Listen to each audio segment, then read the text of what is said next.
In life and in business, people are going to take shots at you, and that's just the way it is. Yes, indeed, for whatever reason, you are going to come across a little bitch or a little bollocks, and they're going to take a shot at you, a snipe at you, often revealing more about themselves than the effect their perceived insult has on you. I'm here to tell you a little story. Many moons ago, I started in computer sales. Now, I had a good background in sales, in hardware and business equipment and what have you before that. So I had a good grounding in sales itself. But I was terrified when it came to computers. I really was entering an unknown world. When I think back, yeah. But one thing I was good at was opening doors, right? So I said, I may not know too much about computers just yet, but give me the brochures here and I'll go and I'll meet people belly to belly. And we'll talk about it another time. But if you're in business, with technology or no technology, get out and meet people. Get off your arse. As Dirty Harry said, I never take advice from people whose arse is the same shape as their chair. Get out and meet those goddamn beautiful clients or potential clients, which is exactly what I did. And I went to one of the larger colleges in Dublin, who shall remain nameless. And lo and behold, a guy in charge of the students' computer shop, he was kind of an IT manager, was a bloke I'd went to school with. Now, I wasn't bosom buddies with the guy. I was aware of him. I don't think he was even in the same class as I was. Maybe I did something on him. But he was an oily so-and-so, a real dweeb Simon Harris type. You know, the little voice is gone all the time, but he got the iron-in, mandatory for these guys, the kind of ironed-in pit stain and a button-down look and a size 9 blackheads in his face. I know I'm being a bit past remarkable, but I'm just setting the scene for you. So he said, oh, what are you up to? And I said, well, I'm back in the corporate world, except this time it's computers. Students and laptop computers should be a marriage made in heaven. Now, granted, it was the early stages, but there was margin in these things, and I was going to sell the bloody things if I could.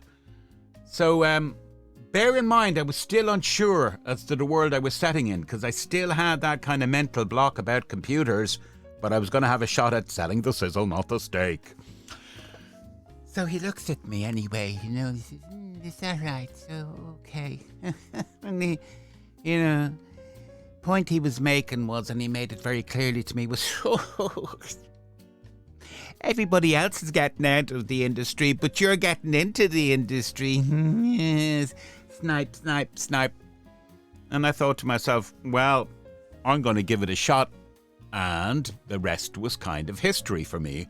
Because, okay, well, I wasn't Bill Gates, but I was, I did well. I did very well out of computers for a very long time. The whole IT world was amazing. The world and its legs were about to open up for me, and I did not realize it.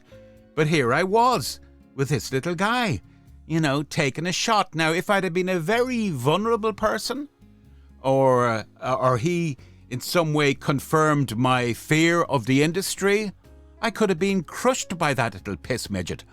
But oh no, I kept going. They take shots at you, you rise above it and beyond it, okay? You will do well. Trust yourself. That's the point I'm making.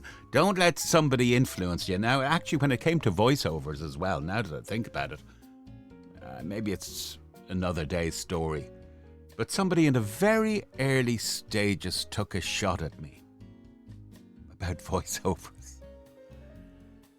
Well, all as I can say is I'm still standing independently within that industry. Oh yeah, still don't knock the world over, but I pay bills with it, and every so often I have a red letter day. As a matter of fact, the best ever check I ever got in my career, believe it or not, was from voiceover. It was maybe 3-4 times the biggest check I ever got in the IT industry. Yeah, I can't, it's a non-disclosure. I can't tell you who it was. But anyway, remember, when they take shots at you, it's more about them than it is you. You rise above it. Will we have one for luck? Why not?